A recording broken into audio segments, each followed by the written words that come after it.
كما شفنا في الحلقة اللي فاتت تبعث لنا ميساج لياني والحسام في نفس الوقت من شخص مجهول الهوية. بالنسبة اللي ما تفرجش على الجزء الأول ننصحه باش يتفرج فيه، خاطر الحكاية مربوطة ببعضها. هاو الرابط طلع لكم فوق على اليمين، وهاني مخليهولكم في الديسكريبسيون لوطة. خليتكم في الحلقة اللي فاتت وقت اللي تبعث لي ميساج لياني والحسام على تليفوناتنا في نفس الوقت، مكتوب فيه رسالة: تم تأكيد الطلب وسيتم التواصل معك فور الوصول إلى مطار تونس قرطاج. أني لهنا زاد يمكنني الرعب، وبديت نحكي له في كل شيء من وقت اللي علقت عليه التليفون حتى لين طلعت لي تصويرة الكورة الأرضية. أني مازلت كي كملت حكيت له جبد الموديم كسرها وتليفونه والبيسات، حتى من الكارت مير متاع البيسي كسرها، واني باهت فيه وماني فاهم حتى شيء. بعد ما كمل قلت له فهمني يا اخي شنو عملت اني باش صار هذا الكل؟ سكت، وبعد قال لي اللي اني دخلت في دوامة كبيرة، والمساجات اللي تبعثولنا من قاتل مأجور استأجرته اني من الدارك ويب. وقال لي رد بالك راهو ماهوش باش يسيبنا، هذاك علاش كسرت هذا الكل. وقال لي يعطيني شكارة كبيرة لمفات فاش الكل اللي كسروا، وهبطنا ركبنا في الكهرباء ومشي بلاصة بعيدة برشا على الدار. لوحك تفشنا ذاك الكل في الزبلة، وقعد يطمن فيا خاطر راني مرعوب برشا. قلت له كهواني توا تعب والوقت مأخر، توا ما 3 متاع الصباح، خلينا نمشي نروح نرقد على روحي. روحت رقدت وقمت غدوة ورجعت يعني نعيش في حياة عادية. مشيت شريت تليفون جديد وبوس وفلاي بوكس جديد، ورجعت للدار برنشيت داك الفلاي بوكس وقعدت شديت تليفوني، وما فماش نص ساعة ويجيني ابيل من عند نومرو مكتوب عليه unknown number. اني ريتك unknown number ما نكذبش عليكم تكبست وقعدت مرعوب، يا نهز يا ما نهزش. في الاخر هزيت عليه، نلقى واحد يتكلم فيا عربي مكسر ومبدل صوته.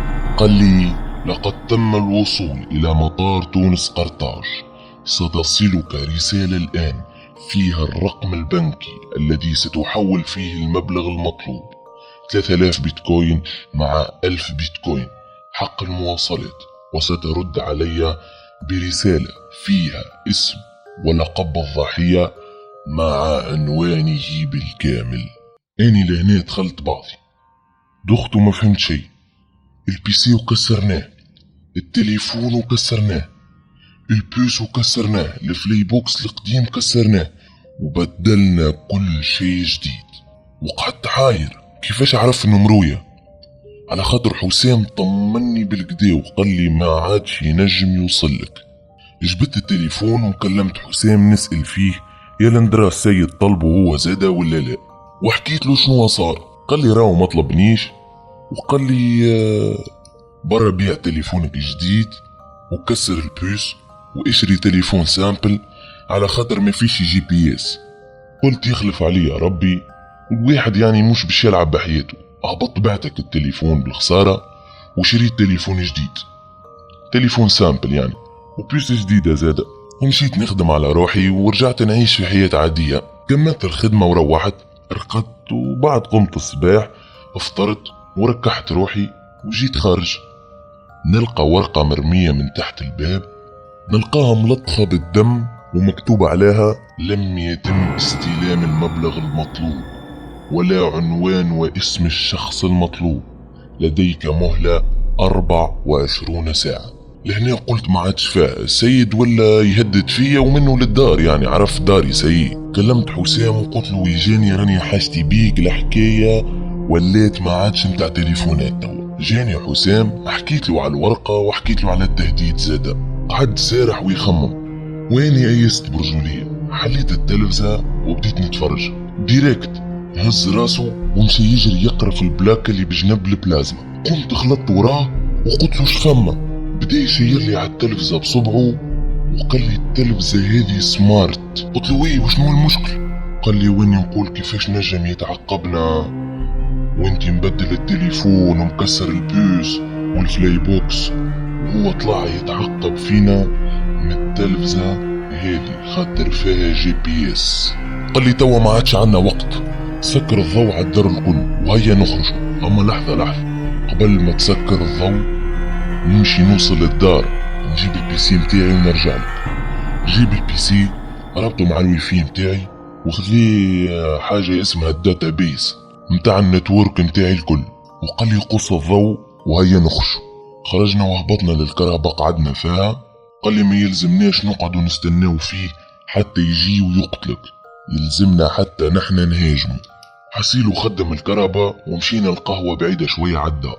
وقفنا بالكرهبة، جبت البيسي متاعو وبدا يحاول حتى لين هاك الويفي متاع القهوة وصب فيه الداتا بيس، وبدا يحاول يطلع الانون نمبر اللي كان يكلم فيه منه القاتل المأجور. 15 دقيقة وعرف النومرو. قال لي اطلبوا وشدوا بالحديث حتى لين نعرف بلاصتو. كلمته يسوني وبعد هز عليا. قلت له رانا حاولنا باش نبعثولك الفلوس على الحساب البنكي متاعك، لكن يقولنا رقم الحساب البنكي خاطئ. ما حبش يكلمني حتى كلمة، وعلق علي التليفون ديريكت وبعث لي رسالة فيها الرقم البنكي متاعه. قلت له حسام سهي عرفت بلاصتو؟ قال لي سهي عرفتها. قلت له وين هو؟ قال لي راهو قاعد في الأوتيل الفلاني ولازمنا نعرفوا وجهه. اما كيفاش باش نطلعوه ونعرفوا وجهه وهو في وسط الأوتيل والناس برشا في الأوتيل؟ يا اخي جاتني فكرة وقلت لحسام اني هاني باش نبعث له ميساج فارغ على تليفونه، وبما انك انت هكيت له تليفونه يعني تنجم تاخذ له تصويره وهو قاعد يحل في الميساج. قال لي فكرة باهية. بعث له ميساج فارغ وقعدنا نستناو فيه. دريج وحلك الميساج ونجم حسام يصوروا. باهي مشينا ديريكت نجريو لك الأوتيل. دخلت انا للأوتيل وحسام قعد في الكرهبة. مشيت للريسبسيون قلت له السلام عليكم خويا، اني عماد تاكسيست، راهو فما واحد ماخو بيت لهنا في الأوتيل هذا وكان راكب معايا في التاكسي ونسى الفاليز متاعو. وريته تصويرته. قال لي يا سيد. قلت له ويه يعطيك الصحة تنجمش تعطيني نومر الشومبر متاعو وخليني نطلع له الفاليز؟ مشى للبيسي شاف النومر وقال لي 106. قلت له لحظة نمشي نجيب الفاليز من المال ونجي. وخرجت نجري مكان الأوتيل ومشيت نجري للكرهبة وغزرت لحسام وقلت له هاني دبرت اسمه لقبه والشومبر اللي ساكن فيها. قال لي كيفاش عملت؟ قلت له توا ماهوش وقته، هاو الاسم واللقب ونومر الشومبر خذاهم وبدا يكتب في البيسي متاعو ويعدي في اكواد وحاجات. وبعد قرابات 7 دقايق كيكا نسمع في صوت كراه متاع الحاكم ووقفوا قدام الأوتيل. المرة كان فك السيد ومخرجينه مسلسل. بهت ما فهمت شيء. غزرت لحسام وقلت له شو عملت يا اخي؟ قال لي كلمت له الانتربول وانو شدوه وارتحنا من هالمصيبة. روحت في الدار متعب، حطيت راسي في الفرش هزني النوم. قمت في الزون متاع 4 متاع الصباح، مشيت للطواليت ورجعت يعني تكيت على روحي وقعدت في الفرش عيني محلولة ونخمم في اللي صار الكل. ويني كيكا نسمع في صوت ميساج جاني في التليفون. جبت التليفون وايدي ترعش. ان شاء الله الحلقة تكون عجبتكم. ما تنسوش قناتنا اسمها كوابيس العالم المظلم، نتمنى انكم تشتركوا فيها وتفعلوا زر الجرس وتدعمونا بلايك وكومنتير خاطر هذا يشجعني ويكون لي دافع كبير باش نكمل.